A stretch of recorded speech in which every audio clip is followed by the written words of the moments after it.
So,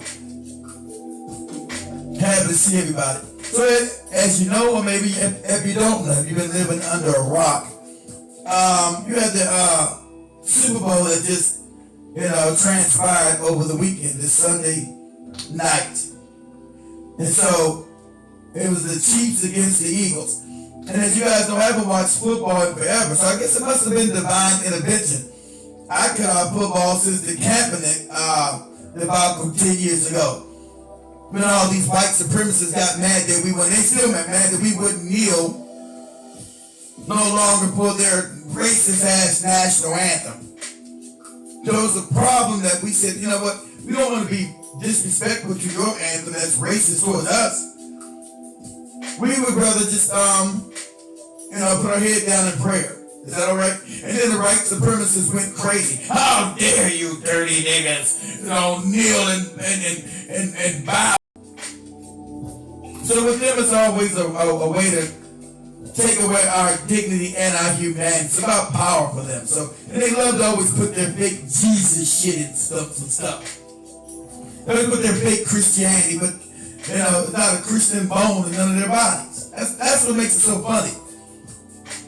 The Christian right wing always talking about this Christianity is not a Christian bone in their body. No humanity.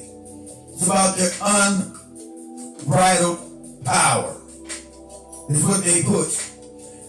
And so that's why I just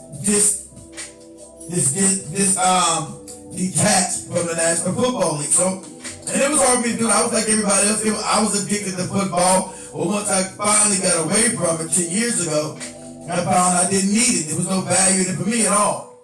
And so since I got to my hotel early Sunday, some told me, hey, pop in and check it out.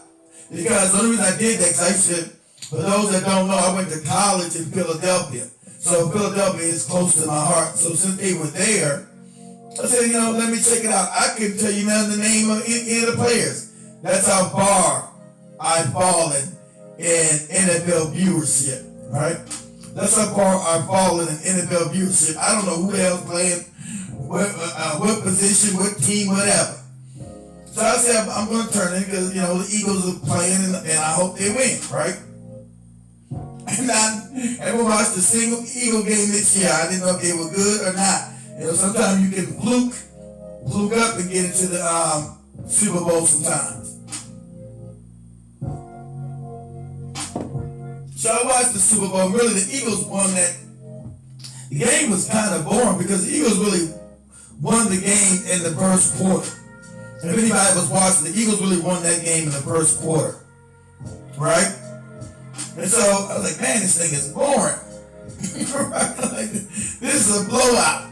A Super Bowl blowout, let's say really your team, you might be happy, but to watch a blowout in the Super Bowl is pretty boring. And so I was like, oh man, this thing is boring. And so I didn't know who I had no idea who was even going to be at halftime. So I remembered later because I know there was a dust-up between, since the Super Bowl was being held in New Orleans, I know there was a dust-up between Lil Wayne and Kendrick Lamar getting it. And thank God we didn't get any damn moronic ass Lil Wayne. Thank God. So what we got was a complete story being told on Super Bowl night that had the white people going, the white supremacists going crazy, losing their minds. But like I said, if anybody call up, it's 850-368-9102.